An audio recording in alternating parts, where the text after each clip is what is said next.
নমস্কার, আপনারা দেখছেন জিও বাংলা। আমি মনীষা জিও আড্ডার আরেকটি এপিসোড নিয়ে চলে এসেছি আপনাদের সামনে। আশা করি আমাদের এই শো আপনাদের ভালো লাগছে। আপনাদের এই ভালোবাসা এবং সমর্থনই আমাদের এগিয়ে যেতে সাহস যোগায়। আজকের আমাদের যিনি বিশেষ অতিথি, তার সম্বন্ধে তিনটি শব্দ বলতে হয়: সাহস, অধ্যবসায় এবং দায়িত্ববোধ। নারী কিন্তু শুধুমাত্র সৌন্দর্যের প্রতীক নয়, বরং নারী শক্তি এবং নেতৃত্ব এর প্রতীক। আমাদের আজকের গেস্ট তার কাজ দিয়ে বারবার এটা প্রমাণিত করেছেন। তিনি আমাদের পশ্চিমবঙ্গের গর্ব। সুতরাং আসুন পরিচয় করে নিই অ্যাডিশনাল সুপারিনটেন্ডেন্ট অফ পুলিশ শান্তি দাস ম্যামের সাথে। Hello ma'am, welcome to Jio Bangla. আর আমাদের জিও আড্ডা শোতে আপনি আজ এসেছেন। It's our honour to have you. আমি প্রথমে জিজ্ঞেস করতে চাইবো যে ছোটবেলা থেকে মানুষের অনেক রকম স্বপ্ন থাকে, আপনারও নিশ্চয়ই স্বপ্ন ছিল এই কাজটা করার। তো সেই যে ছোটবেলা থেকে একটা স্বপ্ন ছিল যে পুলিশের চাকরি করার বা তার ইউনিফর্ম পরার, তো প্রথম দিন যখন আপনি পুলিশের ইউনিফর্মটা পরলেন, সেই দিনের আপনার অনুভূতিটা কি? ফার্স্ট অফ অল তোমাদের সবাইকে আমার অনেক অনেক অভিনন্দন আর নমস্কার সবাই যারা দেখছে তাদেরকে। পুলিশেতে আসাটা মানে কি বলবো, আসলে ছোটবেলা থেকে গুন্ডা ছিলাম, খুব বদমাইশ ছিলাম। তাই ওটা তো ঠিক প্রফেশন হতে পারে না, তো সেই জন্য আর খুব প্রতিবাদীও ছিলাম সবসময়, সত্যের এগেনস্টে গিয়ে ঠিক কাজটা করা। আচ্ছা, তো স্বাভাবিকভাবে ইউনিফর্মটা পরে তো সেই জায়গাটা একটা খুব কনফিডেন্স পেয়েছি, কিন্তু আস্তে আস্তে কাজ করতে করতে মাঝে মাঝে এটাও মনে হয় যে ইউনিফর্ম ছাড়া হয়তো আরো বেশি গুন্ডাটা হলে ভালো হতো। ও তাই? কেন কেন কেন এটা মনে হয়?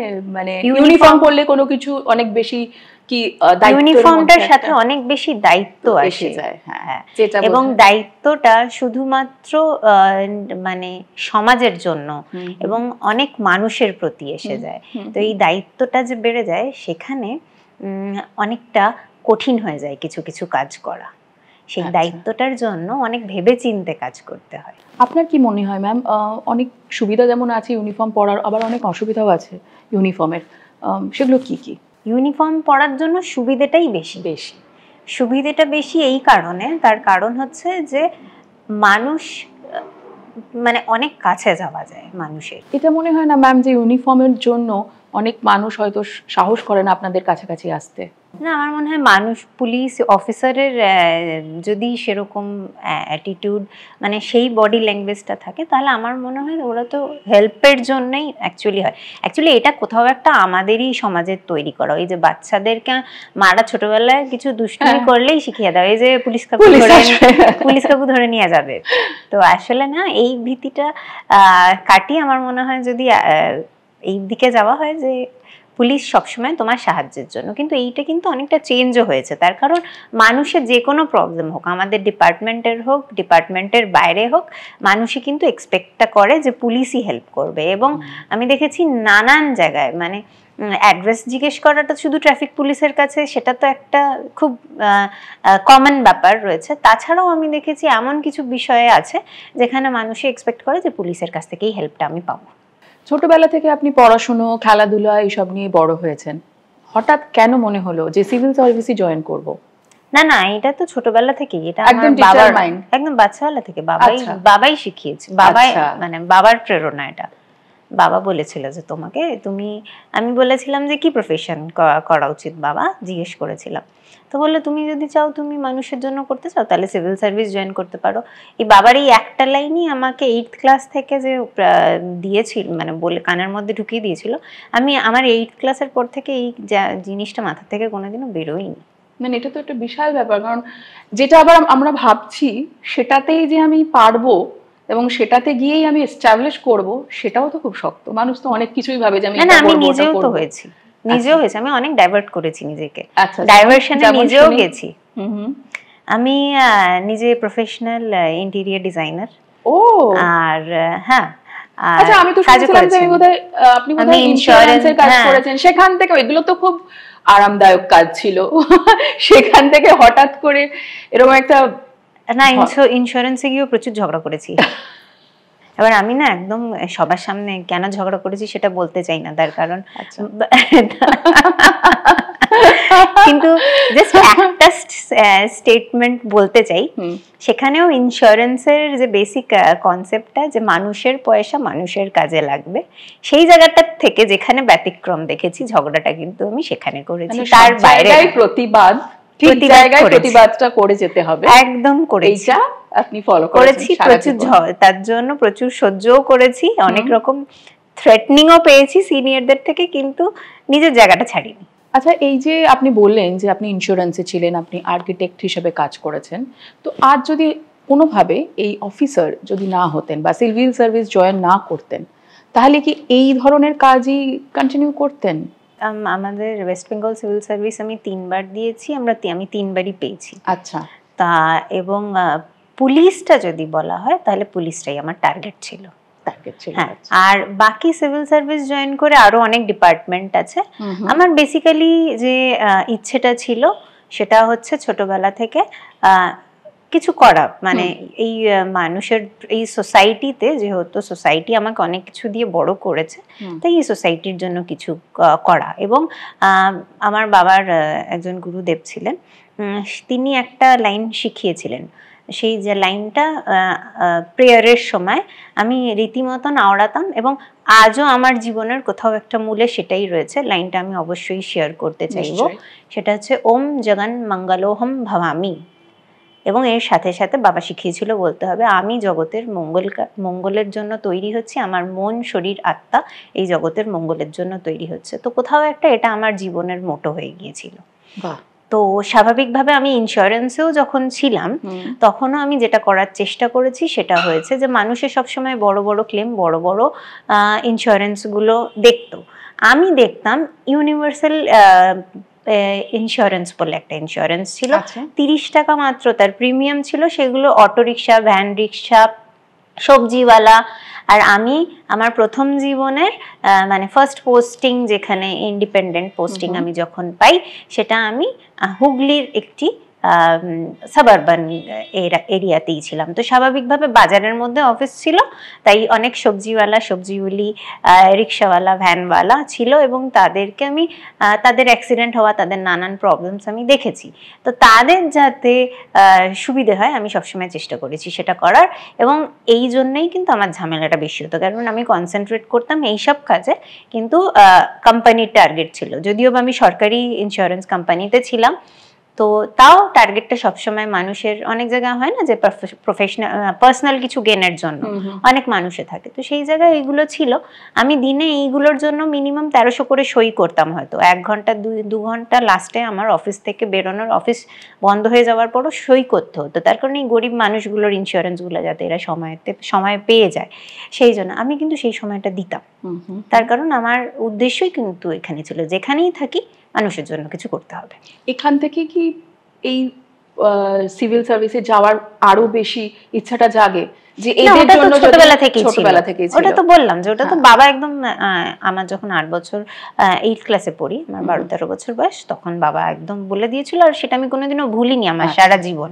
আচ্ছা আচ্ছা, এবার জানতে চাইবো যে আপনি এখন যে পোস্টে আছেন, additional superintendent of police West বেঙ্গলের, সেখানে মানুষের কিন্তু খুব একটা ক্লিয়ার ধারণা নেই যে আপনাদের প্রতিদিনের কাজ কেমন হয়, কি কি করতে হয় সারাদিন, কিভাবে চলে আপনাদের যায় দিনটা, সেটা কি একটু জানা যায়? পুলিশ সার্ভিসেতে জয়েন করার পরও একদম যে গতানুগতিক কাজ করে গেছি, আজ 16 বছর ধরে হয়েছে আমার সার্ভিস, সেটা ঠিক নয়। কিন্তু আমাদের জেলাতে যেরকম ওই যে পুলিশ ইউনিফর্ম পরে রাস্তায় ল অ্যান্ড অর্ডার করছে কি অনেক, আমি কিন্তু তার বাইরেও অনেক কাজ করেছি। এবং আমি বললাম যে পুলিশ সার্ভিস কিন্তু আমাকে, ইউনিফর্মটা কিন্তু আমাকে অনেক কিছু কাজ করার স্কোপ দিয়েছে, অনেক মানুষের পাশে দাঁড়ানোর স্কোপ দিয়েছে, অনেক কিছু জানার স্কোপ দিয়েছে, যেগুলো আমি হয়তো অন্য কোনো সার্ভিস হলে হয়তো শিখতে পারতাম না। তো সেই জায়গাটায় কিন্তু শুধুমাত্র আমার যে দিনচর্চা থাকে প্রথম থেকে শেষ অবধি কিন্তু ওর মধ্যে মানুষের সাহায্য করাই থাকে।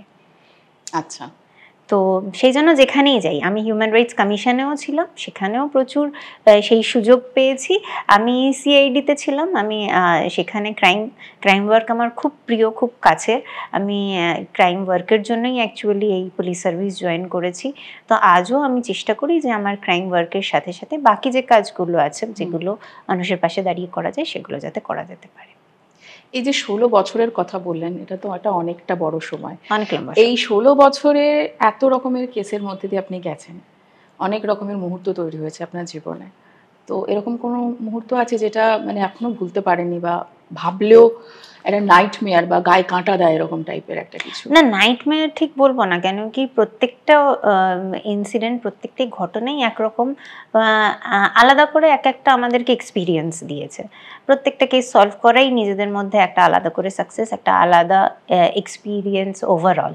কিন্তু অনেক রোমহর্ষক গল্প আছে যেগুলো বলতে পারি, কিন্তু আমি ঠিক সেই গল্পগুলোর দিকে যাব না। তার কারণ ওই রোমহর্ষক গল্প মানুষে ওই ক্রাইম পেট্রোল কিংবা পুলিশ স্টোরি ফরিতে দেখতেই পায়।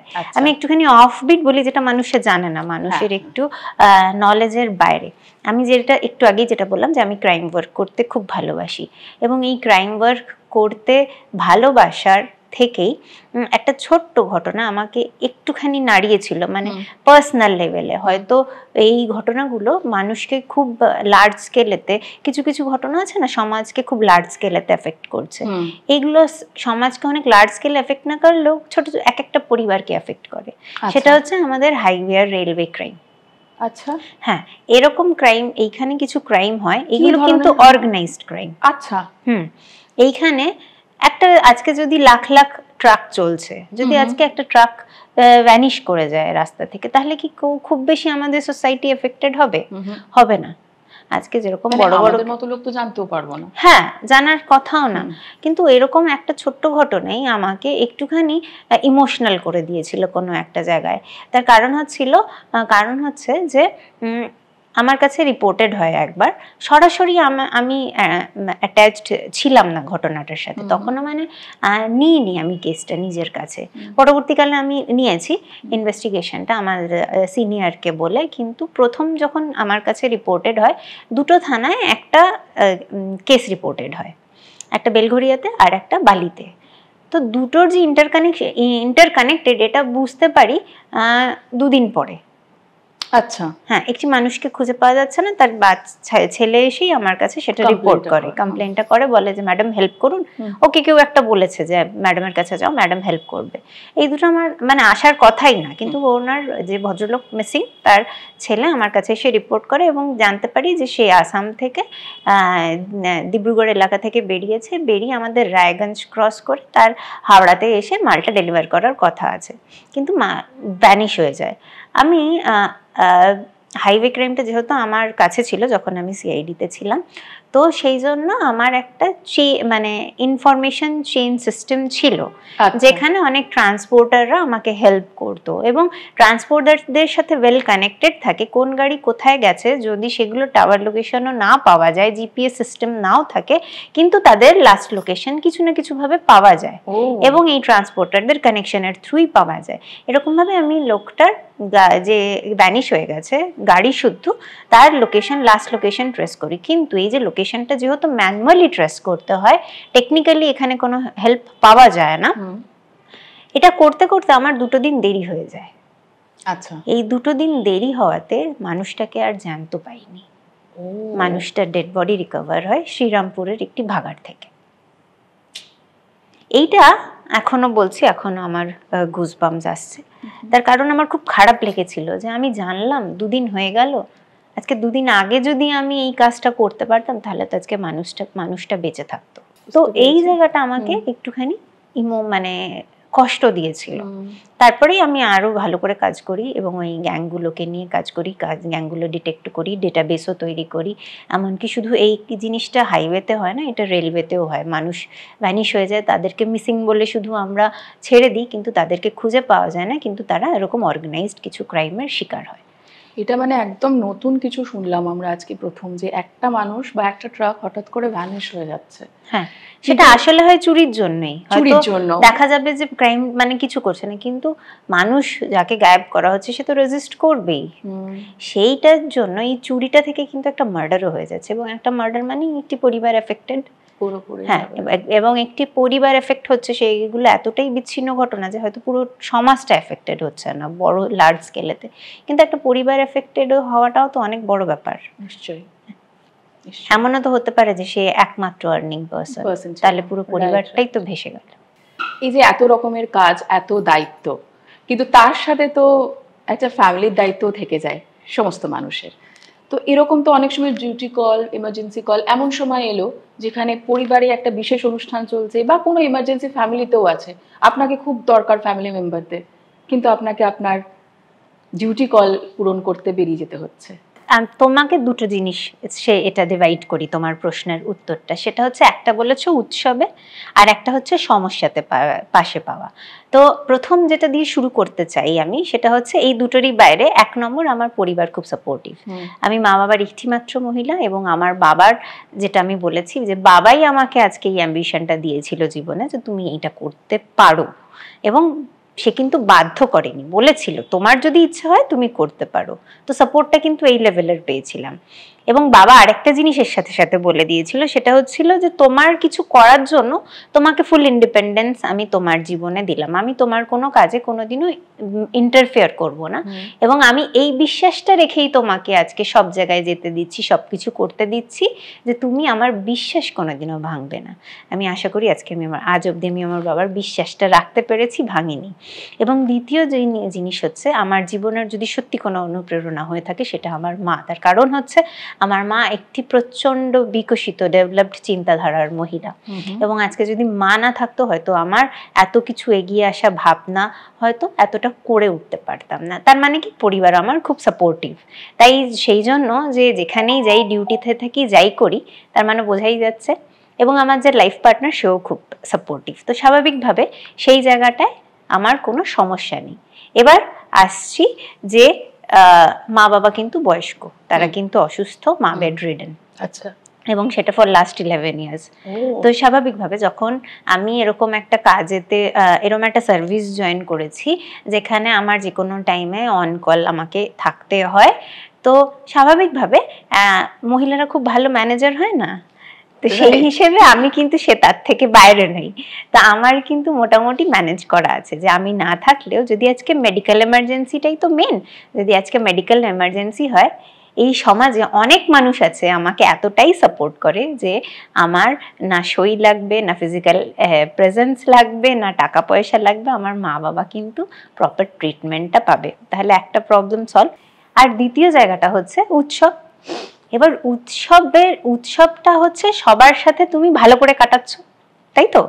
এবার যদি তুমি সবাইকেই নিজের পরিবার মনে করো এবং তাদের মনে হয় যে তারা যদি ভালো করে নিজেদের উৎসব কাটাতে পারে তোমার প্রেজেন্সের জন্য, তারা যদি সেফ ফিল করতে পারে, তাহলে সেই পরিবারের সাথেই কাটাও না ভালো করে।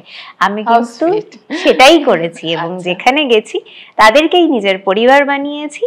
নিজের ডিউটি জায়গাতে গিয়েও নিজের একটা খুব সুন্দর একটা সম্পর্ক তৈরি করেছি, এবং এই যে মানুষ সুন্দরভাবে উৎসবের সময় তারা এনজয় করছে, সেটা দেখে আমি নিজেও খুশি হয়েছি এবং মনে করেছি যে আমিও তাদের পরিবারেরই একজন। খুব সুন্দর লাগলো কথাটা শুনে। আর এবারে জানতে চাইবো যে এই যে কাজটা আপনি করে চলেছেন এত বছর ধরে, এমন কিছু কি আছে যেটা মনে হয়েছে যে আগে আমি শিখিনি, এই কাজটা করতে করতে আমি শিখলাম, এরকম কোনো জিনিস? পুলিশ ডিপার্টমেন্ট প্রচুর কিছু দিয়েছে, দেওয়াটাই তো শেখা। প্রত্যেক মানুষে প্রত্যেক মুহূর্তে শিখছে, যেমন প্রত্যেক মুহূর্তেই কিছু না কিছু শেখে। আমি এইখানে এসে মানুষের ইমোশন, সেটা কি হয় কোন সিচুয়েশনে, বললাম না যেহেতু সাপোর্টিভ পরিবার, এবং ওই এমন একটি পরিবার থেকে এসেছি খুব বেশি প্রবলেমস কিংবা গন্ডগোল দেখিনি। তো সেই জায়গাগুলো, সমাজে কত রকম মানুষে কত রকম অসুবিধাতে থাকতে পারে, আচ্ছা, সেই জায়গাগুলোতে এখানে এসেই শিখেছি। আজকে আমার 16 বছর আগে যখন আমি আমার পুলিশ ডিপার্টমেন্ট জয়েন করি, আজকে মহিলা পুলিশ মানে আসার কারণটা কিন্তু কোনো একটা জায়গায় হলো যে একটি মহিলার ইমোশন কিন্তু আমার থেকে বেটার একটি পুরুষ মানুষ বুঝতে পারবে না। আজকে একটি মহিলা খুব ওপেনলি আমার সাথে কথা যেটা বলতে পারবে, সেটা কিন্তু খুব ওপেনলি একটি পুরুষের সামনে বলতে পারবে না। আপনার তাহলে কি মনে হয় যে আরো বেশি সংখ্যায় মহিলাদেরকে এই সিভিল সার্ভিস বা পুলিশ অফিসার হিসেবে জয়েন করা দরকার আছে? অবশ্যই দরকার আছে, অবশ্যই দরকার আছে। সেটা অন্য কারণে, কারণটা বলছি, এই প্রসঙ্গটা আগে শেষ করে নি। সেটা হচ্ছে যে এই মহিলারা মানে এই মহিলাদের সমস্যা। তারপর আরেকটা জিনিস আমি ফিল করেছি, ছোট বাচ্চারাও কিন্তু মহিলাদের কাছে খুব কমফোর্টেবল হয়। তারা কিন্তু খুব ছেলে মেয়ে বোধ, তারা কিন্তু ওই মানে আন্টি মাসি পিসি ওরা কিন্তু খুব রিল্যাক্সড হয়ে থাকে তাদের কাছে। তো তাদের কাছে যদি আমরা সেই মেসেজ নিয়ে সেইভাবে পৌঁছতে পারি, তো তাদের এগেনস্টে যদি কোনো কিছু ক্রাইম হয় কিংবা তাদের কিছু যদি প্রয়োজন থাকে, আমরা কিন্তু সেটাও খুব ভালো করে জানতে পারবো। এবং এই জায়গা থেকেই আমার আস্তে আস্তে পথ চলা শুরু হয়, এবং মহিলা পুলিশ হিসেবে জয়েন করার জন্য আমার নিজের ক্রাইম ওয়ার্ক ছাড়াও আমাকে সবসময় মহিলা এবং বাচ্চাদেরকে নিয়ে, তাদের প্রবলেম নিয়ে, তাদের সাথে তাদের প্রবলেমগুলোকে ফেস করাটা সবসময় আমাকে ডিল করতে দেওয়া হয়েছে। এবার যে জিনিসটা হচ্ছে, এইখান থেকে আস্তে আস্তে এই দীর্ঘদিনের জীবনেতে আমি পেয়েছি যারা আন্ডার প্রিভিলেজড ক্লাস আছে আমাদের একটা, তাই না, একদম গ্রাসরুট লেভেল। আমি কিন্তু সবসময় গ্রাসরুট লেভেলের মানুষের সাথেই থাকতে ভালোবাসি, তাদের সাথেই কাজ করতে ভালোবাসি। এবং তারা যদি মানে 4-5টা খুব দুস্থ পরিবারের মহিলা মিলেও কিছু করছে এবং কিংবা সেরকম লোকজনও কিছু করছে, তারাও যদি আমায় ডাকে, আমি কিন্তু তাদের বাড়িতে যেতে কিংবা তাদের কাছে পাশে গিয়ে দাঁড়াতে ভালোবাসি, তারা যদি একটু এনকারেজ হয় এবং তাতে যদি তাদের লাইফ ইমপ্রুভ করে। এইখান থেকে আস্তে আস্তে আমি যেখানে এসেছি, আমি সেক্স ওয়ার্কার্সদের জন্য কাজ করেছি। আমি রেগুলার বেসিসে দুর্বার 10-12 বছর ধরে ওইখানে শোভাবাজারে যাওয়া, কালীঘাটে যাওয়া, আমি কিন্তু যাই ওদের, এবং প্রত্যেকটা অনুষ্ঠানে যাই, আজও যাই। খুব সেরকম ভাবে যদি আমি আটকে না যাই, আমি কিন্তু এখনো যাই এবং ওদের পাশে দাঁড়াই, এবং ওরা কিন্তু আমাকে গেলেই জড়িয়ে ধরে, চা খাও দিদি বলে ভালোবাসা, এই যে ভালোবাসাটা পেয়েছি না, সেই জন্য ওদের পাশে দাঁড়াতে ভালো লাগে। এবং ওদের পরে, তার কারণ ওদেরও একটুখানি অ্যাড করতে চাইবো, তার কারণ আমরা অনেক মানুষই আছি, অনেক কথা বলি যে আমরা এদের জন্য কাজ করছি, সেইটা ওই যে ছবি তোলার জন্য অনেকজন অনেক কাজে করে। তো আমার কাজটা কিন্তু ছবি তোলা না, আমার ফেসবুকে কিন্তু কোনো এই ছবি পাবে না যে আমি কোথাও যাচ্ছি কি কিছু করছি, অন্যরা ছাড়লে ছাড়তে পারে, কিন্তু আমি কিন্তু পার্সোনালি এটা করি না। আমি করি ভালোবাসা থেকে, কোনো একটা মনের গভীর থেকে আমি এই কাজটা করি। এবং ওখানে গিয়ে আমি যে জিনিসটা পেয়েছি সেটা হচ্ছে যে আমরা অনেকজনই যে ছবি তোলার জন্য কিংবা দেখাচ্ছি যে আমরা অনেক কিছু করছি, কিন্তু অ্যাকচুয়াল যে জায়গায় সেটা হচ্ছে আমরা কিন্তু তাদেরকে আমার পাশের সিটটা এসে বসুক সেটা অনেক সময় মেনে নিতে পারি না।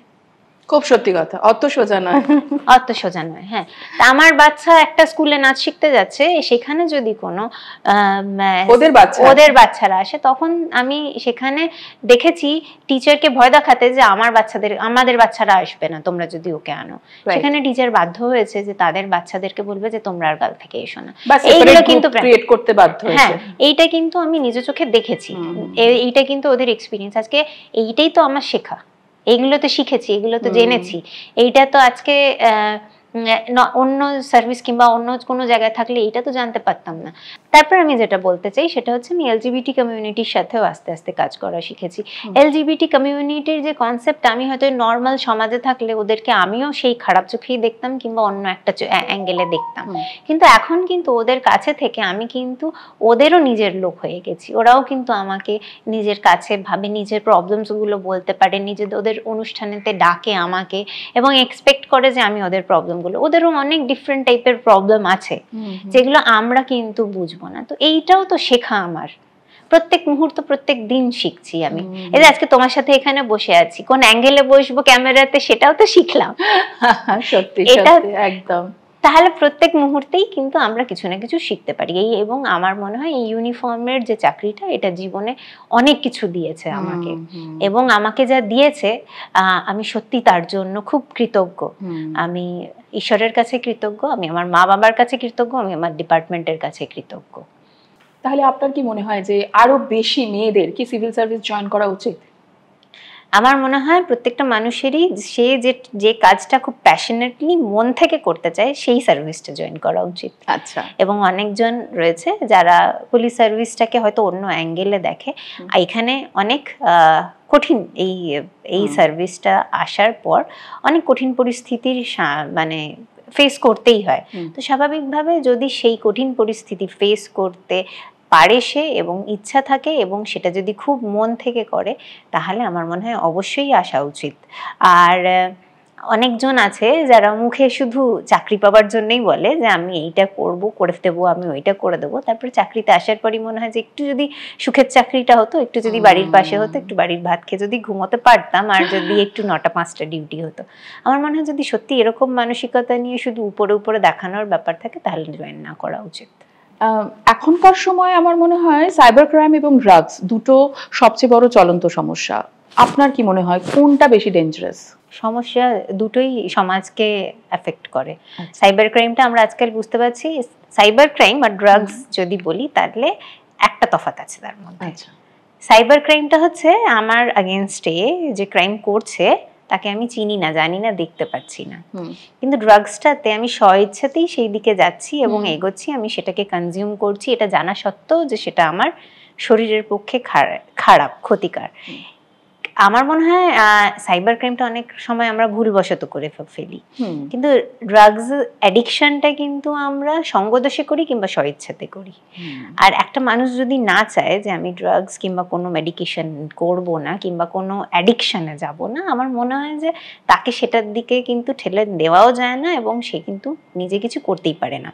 এটা হচ্ছে সমাজের তরফ থেকে দেখা অ্যাঙ্গেল, যে অ্যাঙ্গেল আমরা দেখব। হ্যাঁ, কিন্তু যদি অ্যাজ এ ক্রাইম আমরা রেফার করি তাহলে ড্রাগসের ব্যবসা যে ক্রাইমটা সেটা অনেক বড় আকারেই চলে এবং সেটার জন্য কিন্তু আমাদের পুলিশ খুব অ্যাক্টিভ, পুলিশের সোর্সও খুব ভালো কাজ করে এবং সেটার জন্য কিন্তু রেগুলার বেসিসে আমাদের যে স্পেশালাইজড ইউনিটসগুলো আছে সেখানেও কেস হয় এবং ড্রাগস ওরিয়েন্টেড কোনো কেসেতে আমাদের জুডিশিয়ারিও এত ভালো ফাংশন করে যে কোনো রকমভাবে ওখানে কনভিকশন ছাড়া অন্য কোনো অপশন নেই। তার মানে ড্রাগস রিলেটেড ক্রাইমেতে কনভিকশন হয় এবং সেখানে কোনো সহজভাবে বেল হয় না কিংবা সহজভাবে যেটা হয় অন্য ক্ষেত্রে যেরকম প্রিম্যাচিওর রিলিজের ব্যাপারগুলো রয়েছে এই ক্ষেত্রে কিন্তু নেই। তো সেই জন্য বলা যেতে পারে যে যারা করছে তারা যদি ধরা পড়ে তাহলে কিন্তু তাদের আগেনস্টে স্ট্রিক্ট অ্যাকশন নেওয়ার ব্যবস্থা রয়েছে। সাইবার ক্রাইমের ব্যাপারটাতে আমার মনে হয় যে মানুষ নিজে সচেতন বেশি থাকলেই বেটার। আচ্ছা, তার কারণ সাইবার ক্রাইম যে লেভেলে বেড়েছে এবং এক জায়গা থেকে না, আজকে যে মানে আমার নামেতেও যদি আজকে ফেক প্রোফাইল তৈরি হতে পারে, আমার সিনিয়রদের নামেও হচ্ছে, তো স্বাভাবিক মানুষ যারা, আমার মনে হয় মানুষ যারা পার্সোনালি 1:1 নিজেদের চেনে একটু তাদের সাথে কথা টথা বলে নিয়ে তারপরে একটু সচেতন থাকলে কিন্তু আমরা সাইবার ক্রাইমটা অ্যাটলিস্ট অ্যাভয়েড করতে পারি। আচ্ছা, প্রথমে যদি কোনো মানুষের, আমি জানতে চাই এবং অডিয়েন্সকেও একটু বলে দিতে চাই, আপনি যদি বলে দেন যে ফেসবুক বা ইনস্টাটা হ্যাক হলো, জাস্ট হয়ে গেল, কি করে হলো সে বুঝতে পারলো না, তো তার প্রথম স্টেপ কি হবে? ফার্স্ট অফ অল যদি সে মনে করে যে কোনো কিছু ক্রাইম হয়েছে, হ্যাক করা একটু টাফই আছে। যদি হ্যাক হয়ে থাকে, সত্যি হয়ে থাকে, তাহলে সেখানে কিন্তু ওই যে তার কোথাও একটু অসচেতন, মানে সে অ্যালার্টনেসটা তার একটুখানি গন্ডগোল হয়েছে বলে সে অসতর্ক হয়েছে বলেই হতে পারে। কিন্তু এবার যদি হয়, অনেক ক্ষেত্রে হয় যে মানুষ অ্যালার্ট আছে তাও হয়েছে, তো আমাদের এখানে প্রচুর সাইবার ক্রাইম ইউনিট আছে এবং তারা খুব এফিশিয়েন্টলি কাজ করছে, তো সব থেকে ফার্স্ট সেখানে রিপোর্ট করাটাই উচিত। আমাদের ন্যাশনাল পোর্টালও আছে অনলাইন, সেখানেও রিপোর্ট করতে পারে। আপনি তো অনেক বছর ধরে হিউম্যান ট্রাফিকিং নিয়েও কাজ করেছেন, সেইটা নিয়েও একটু জানতে চাই যে সেটা ক্রাইমটা কিরকম এবং সেখানে কতটা ডেঞ্জারাস সেটা। হিউম্যান ট্রাফিকিং মানে তো শব্দটাতেই বোঝা যাচ্ছে মানুষ পাচার। মানুষ পাচার one of the largest business in মানে ওয়ার্ল্ডে। হ্যাঁ, অনেক মানে আর্মসের পরেই যদি কোনো ব্যবসা থাকে তাহলে সেটা হিউম্যান ট্রাফিকিং এর ব্যবসা। তো এইটা সারা ওয়ার্ল্ড ওয়াইডই খুব একটা মেজর কনসার্ন এবং মানুষ তো খুব সহজে অ্যাভেলেবেল না, সব জায়গায় অ্যাভেলেবেল। তো হিউম্যান ট্রাফিকিং নিয়ে কাজ করেছি অবশ্যই। হিউম্যান ট্রাফিকিং যে শুধু মহিলাদের জন্য হয় সেরকম নয়,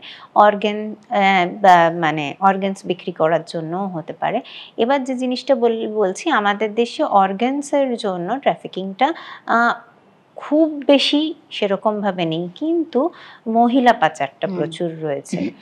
আর ওই মহিলা পাচারের ক্ষেত্রে আমি যেটা ফেস করেছি সেটা হচ্ছে যে যাদেরকে রেস্কিউ করলাম, রেস্কিউর পরে ওদেরকে একটা ভালো লাইফ দেওয়া। এখানেও আবার বলি, এখানেও কিন্তু সিমিলার একটা সমস্যা আছে, যেটা আমি সেক্স ওয়ার্কারদের ক্ষেত্রে বলছিলাম। একটি রেস্কিউড মহিলাকে আমাদের সমাজ কিন্তু খুব সহজে অ্যাকসেপ্ট করতে পারে না। সে আজকে তার পাশে দোকানেতে গেল কিংবা কলতলায় গেল, তাকে কিন্তু পাশের বাড়ির মহিলাটি বলছে, চারটে কথা শোনাচ্ছে। আচ্ছা, তাদের ফ্যামিলি কি খুব একটা নিয়ে নেয় না? এটা শুনেছি যে ফেরত নেয় না হয়তো, সেটা কি সত্যি? কিছু কিছু ফ্যামিলি নেয় না। আচ্ছা, কিছু কিছু ফ্যামিলি সেরকম। এইগুলো সচেতনতার অভাব, এইগুলো মানে আমাদের সমাজটার আরো ডেভেলপমেন্টের দরকার আছে এই সব জায়গায়। তো নেয় না, কিন্তু মানে ম্যাক্সিমাম টাইম দেখেছি যে নিয়ে নেয়। হ্যাঁ, কিন্তু বাড়িতেও অনেক সময় তাদেরকে কথা শুনতে হয়, পাশে দোকানে যাচ্ছে কথা শুনতে হয়, রাস্তাঘাটে নামছে কোনো কিছুর জন্য তাকে কথা শুনতে হয়। এই যে সমাজ যে রিজেক্ট করছে না, এইটার জন্য কিন্তু অনেক সময় তারা আবার ফিরে যায়। সেই জন্য আমার যে জিনিসটা মনে হয়েছে যে এদেরকে রিহ্যাবিলিটেট করার খুব প্রয়োজন আছে, এবং সব থেকে ইম্পর্টেন্ট হচ্ছে রিহ্যাবিলিটেট করা। আমার মনে হয় এই স্টেপটাই সব থেকে বেশি ইম্পর্টেন্ট। তার কারণ আজকে যদি আমাকে কেউ নিজের পায়ে আমি যদি দাঁড়াতে পারি, তো স্বাভাবিকভাবে আমি নিজে একটা আলাদা ঘর ভাড়া নিয়ে থাকতে পারছি, নিজে মাথা উঁচু করে নিজে রোজগার করছি, থাকছি, ডিপেন্ড করতে হচ্ছে না। যখন ডিপেন্ডেন্সিটা অন্যের উপরে থাকছে না, তখন আমি আর সেই জগতে ফিরে যাওয়ার চেষ্টাও করছি না, কিংবা প্রয়োজনও থাকছে না। এবং এখন আমি ডিরেক্টলি হিউম্যান ট্রাফিকিং নিয়ে কাজ করছি না, কিন্তু যারা কাজ করছে তাদের সাথে রয়েছি। এবং এরকম আমি স্পেশালি বলতে চাইবো অপরচুনিটি ক্যাফের কথা, যে রেস্কিউড বাচ্চাদেরকে নিয়েই তার ক্যাফেটা চালায়। এবং আমি ইনভাইট করব যে মানুষে সেখানে যাক, তার কারণ আমরা যত সেখানে যাব, কন্ট্রিবিউট করব, সেটা কিন্তু ওদের মনে হবে যে তারা সম্মানের সাথে ইনকাম করছে। তাদের সম্মান বোধটা হলো আজকে ডোনেট করার থেকে, আমার মনে হয় তারা যখন শ্রম দিচ্ছে সেখানে, তাদেরকে তাদের পারিশ্রমিকটা দিই, তাদেরও ফিল হোক যে আমাদের সমাজে রেসপেক্ট আছে। অনেকক্ষণ ধরে অনেক সিরিয়াস আলোচনা হলো, এবার আমি একটা র্যাপিড ফায়ার করব আপনার সাথে, যেখানে আমি কয়েকটা প্রশ্ন করব, আপনাকে খুব তাড়াতাড়ি উত্তর দিতে হবে। এএসপি হয়ে প্রথম ফোনটা কাকে করেছিলেন? মা বাবাকে। আমার তো জীবনে ওরাই একদম সর্বসর্বা। রিঅ্যাকশন মা বাবার ঘটনাটা শোনার পর? Definitely they are very happy. এখনো পর্যন্ত লাইফের সবচেয়ে রিস্কি মোমেন্ট কাজের ক্ষেত্রে? একটি মানুষকে বাঁচাতে গিয়ে নিজের প্রাণের সংশয় হয়ে গিয়েছিল, শুধু আমার একার নয়, আমার সাথে আমার আরো 4-5 জন স্টাফের। সেই জায়গায় সেটা মানে একটু শুনি, একটু শুনবো, যদিও র্যাপিড ফায়ার তবু। একটি ছেলেকে বাচ্চা পাচারকারী বলে প্রচুর মানুষে মারধর করা শুরু করেছিল, কিন্তু আসলে ও একটা ফেরিওয়ালা ছিল। তো সেই জায়গাটা ওকে বাঁচাতে গিয়ে যখন গেছি, মবকে তো ফার্স্টে বোঝানো যায় না যে ও আসলে পাচারকারী নয়, ও আসলে ফেরিওয়ালা। তখন 500 লোক আমাকেই ঘিরে ধরেছিল এমন ভাবে, যেখানে আমারই লিঞ্চিং হয়ে যাওয়ার কথা সেখানে। এবং আমার যেটা কনসার্ন ছিল, এক তো ছিল যে ছেলেটাকে বাঁচাতে গেছি, অলরেডি সে অনেকটাই মানে খারাপ কন্ডিশনে ছিল, তাকে তাড়াতাড়ি ওখান থেকে বের করে সেভ করা। এবং আমার সাথে আরো 5 জন আমার স্টাফ ছিল, যারা আমার ভরসায় গিয়েছিল। তারা যাদের চোখে যখন ভয়টা দেখেছি, তখন আমার খারাপ লেগেছে যে আজকে আমার জন্য যেন এদের কিছু না হয়। তার কারণ এদের সাথে তো শুধু এরা ইন্ডিভিজুয়ালি নয়, এদের সাথে এদের পুরো পরিবার আছে। আজকে যদি এরা এফেক্টেড হয়, ফ্যামিলি উইল বি এফেক্টেড। তো এই কনসার্নটা থেকে আমি খুব একটা অদ্ভুত সিচুয়েশনে চলে গিয়েছিলাম। এবং যদিও বা আমার সিনিয়ররা অনেক হেল্প করে, 15 মিনিটের মধ্যে আমাকে ফোর্স পাঠিয়ে দিয়েছিল, রিইনফোর্স করে দিয়েছিল আমাকে। কিন্তু ওই 15 মিনিট আমার সেই একবারই মনে হয়েছিল যে কিছু না হলেও 24 ঘন্টার মতন আমি দাঁড়িয়েছি। এক কথায় পুলিশ অফিসার শান্তি দাস ম্যাম কে?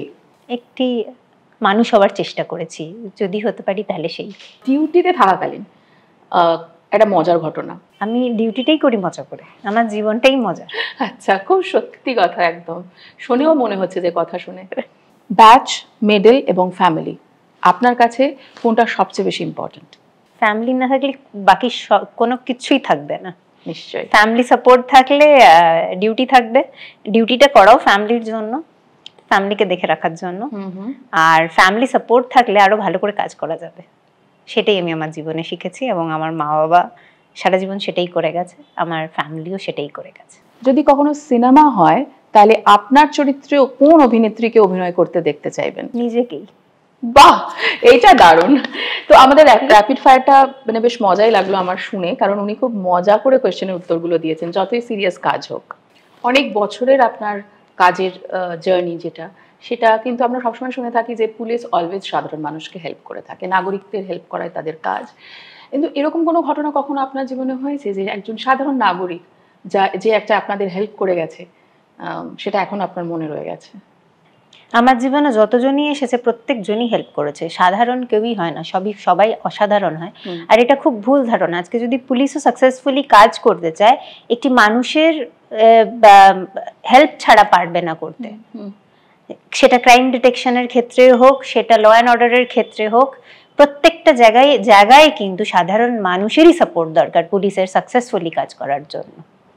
এবং আমি কিন্তু মনে করি যে প্রত্যেক দিনই, প্রত্যেক মুহূর্তে, ইভেন আজকে তুমিও কিন্তু আমাকে অনেক হেল্প করছো, তোমার কাছেও আমি অনেকটা গ্রেটফুল থাকবো। তার কারণ আজকে আমার কথাগুলো যদি তুমি লোকের কাছে পৌঁছো, আমার মনে হয় তারা অনেক কিছু জানতে পারবে, বুঝতে পারবে, সেটাও কিন্তু অনেক বড় সাহায্য সমাজের জন্য, যেটা তুমি আমার জন্য আজকে এখানে ডেকে করলে। আপনার কি মনে হয় একজন এএসপি অফিসারের জন্য কোনটা বেশি ডিফিকাল্ট, ল মেনটেন করা নাকি সাধারণ মানুষের ইমোশন হ্যান্ডেল করা? সাধারণ মানুষের ইমোশনটাকে খেয়াল রেখে ল অ্যান্ড অর্ডারটা মেনটেন করা মুশকিল না, এটাই তো করণীয়। আচ্ছা, মানুষের ইমোশনটাকে তো ফেলে দিতে পারি না। মানুষের আবেগবশতই তো কিছু করে, কোনো ক্রাইমের এগেইনস্টে ভয়েস রেজ করছে, তো সেখানে মানুষের ইমোশনটাকে কি করে ফেলে দেবো?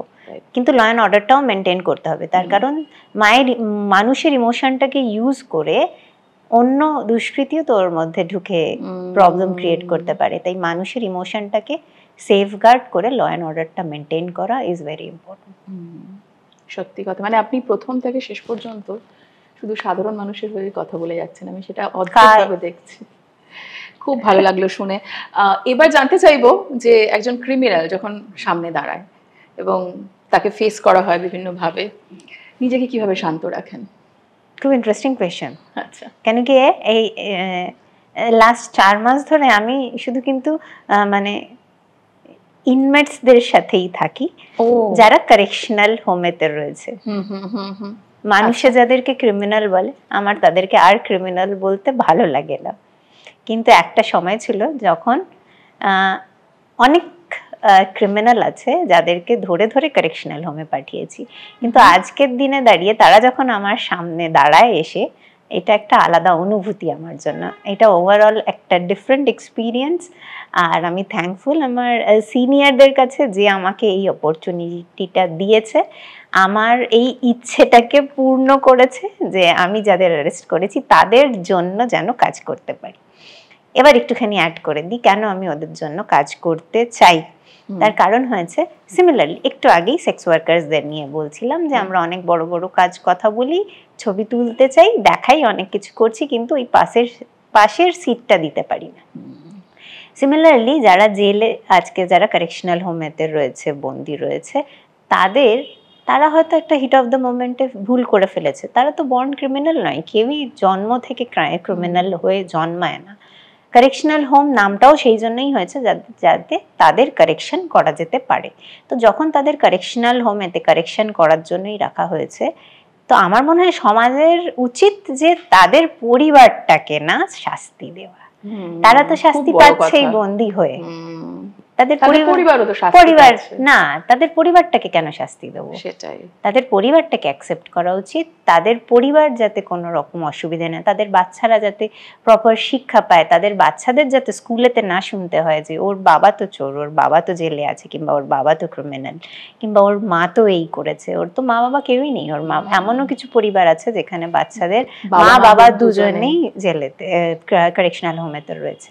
তো সেই জন্য তাদের যাতে তাদের যাতে আমরা অ্যাকসেপ্ট করে নিতে পারি এবং তাদের যাতে আমরা নর্মাল লাইফ লিড করতে দিতে পারি, এবং এরাও যখন আগামী দিনে বেরিয়ে আসবে, আমার এইটাই অনুরোধ সবার কাছে থাকবে যে তাদের যেন আমরা একটা নর্মাল লাইফ দিতে পারি, তারা যেন নর্মালসিতে ফিরে আসতে পারে এবং তারা যেন সাধারণ নেগলেক্টেড অছুত হয়ে না বাঁচে সমাজেতে। স্ট্রেসফুল ডিউটির পর শান্তি দাস ম্যাম শান্তি খুঁজে পান কিভাবে? তো নামেই শান্তি আছে, একদম। আমি বসেও সেটা ফিল করতে পারছি, ওই ভাইব্রেশনটা আসছে ওখান থেকে। না, তবে আমারও একটা শান্তিরও আরেকটা শান্তির জায়গা অবশ্যই আছে। নিশ্চয়ই। আমার বাড়িতে অনেক রেস্কিউড চারপেও আছে। আচ্ছা আচ্ছা। তাদের কাছে গিয়ে সব থেকে বেশি শান্তি পাই বাড়িতে। আচ্ছা, আপনার চোখে সাকসেস মানে কি? আমার কাছে সাকসেস মানে লোক দেখানো নয়। আমার কাছে সাকসেস মানে হচ্ছে যে কাজটা করতে ভালোবাসি, যেটা প্যাশনেটলি করি, সেটা একদম 100% নিজের দিয়ে করছি, সেখানে যাতে আমি সেলফ স্যাটিসফাইড থাকি যে আমি এই কাজটা করেছি এবং সেখানে আমি স্যাটিসফাইড যে আমি আমার পুরোটা দিয়েছি। এবং সেখানে যদি আমি সাকসেস পাই নিজের কাছে, যখন একা রয়েছি কারোর সাথে নয়, আমি মনে করি সেটাই আমার সাকসেস। আচ্ছা, নিউ জেনারেশনের মধ্যে যদি কেউ সিভিল সার্ভিস জয়েন করতে চায়, তো অনেক সময় দেখা যায় তাদের ফ্যামিলি থেকে খুব একটা সাপোর্ট আসে না, অনেক বাধা আসে। তো আপনি যদি তাদের ইন্সপায়ার করতে চান তাহলে কিভাবে বলবেন? আমি আমার নেক্সট জেনারেশনের জন্য এটাই বলতে চাই যে প্রফেশন যেটাই করো সেটা খুব মন দিয়ে করবে। তার কারণ হচ্ছে যে কাজটাই খুব মন দিয়ে করবে সেই কাজটাই সবসময় খুব ভালো হবে এবং সেটাই তোমার লাইফেতে সাকসেস নিয়ে আসবে। এবং আমি আজকে যে ভাবনা নিয়ে ছোটবেলা থেকে বড় হয়েছি এবং এই প্রফেশনে এসেছি সবার জন্য করার, এই ভাবনা নিয়ে যদি সত্যি কেউ আসে, আমার মনে হয় কারোর সাকসেস কেউ আটকাতে পারবে না। এবং আমার মনে হয় যে পরিবারও খুব খুশি হবে যে হ্যাঁ, আমার যে সন্তান আছে কিংবা আমাদের যে বাড়ির ছেলে মেয়ে আছে তারা সত্যি কিছু করতে চাইছে, এবং এই করাটা আমার মনে হয় কেউই আটকাতে পারবে না কোনোদিনও, এবং আটকাবেও না। Thank you so much ma'am, আমাদের এখানে আসার জন্য, আমাদের শোতে এতটা টাইম দিলেন আপনি। আপনার কেমন লাগলো আমাদের এই শোতে আজকে এসে? তোমার সাথে তো আমি এটা শো ভেবে আসিনি, আচ্ছা, আড্ডা ভেবেই এসেছিলাম। একদম আড্ডাই, আমাদের নামই জিও আড্ডা, তো আড্ডাই। আগের বারও তুমি আমার সাথে অনেকক্ষণ আড্ডা মেরেছো। ইয়েস, তোমার সাথে আড্ডা মারতে ভালো লাগে বলেই এখানে আসা। শুধু তোমাকে না, তোমার পুরো টিমটাকেই খুব ভালোবাসি, এই জন্য তাই তোমার এখানে এসে আমার খুব ভালো লেগেছে। এবং তোমার পুরো টিমের জন্য, তোমার জন্য অনেক অনেক শুভেচ্ছা এবং অনেক ভালোবাসা আমার তরফ থেকে। Thank you so so much. আপনি এত সুন্দর করে বললেন, আপনার এত প্রেশাস টাইম আমাদের দিলেন, thank you so much. Thank you. সাহস মানে ভয় না পাওয়া নয়, ভয়কে জয় করা। আপনারাও সাহস নিয়ে বাঁচুন, অধ্যবসায় নিয়ে লড়ুন, আর দায়িত্ব নিয়ে সমাজ গড়ে তুলুন। আমি আবার ফিরে আসবো নতুন কোনো অতিথিকে নিয়ে। ততদিন পর্যন্ত স্টে ইন্সপায়ার্ড, স্টে প্রাউড। নমস্কার।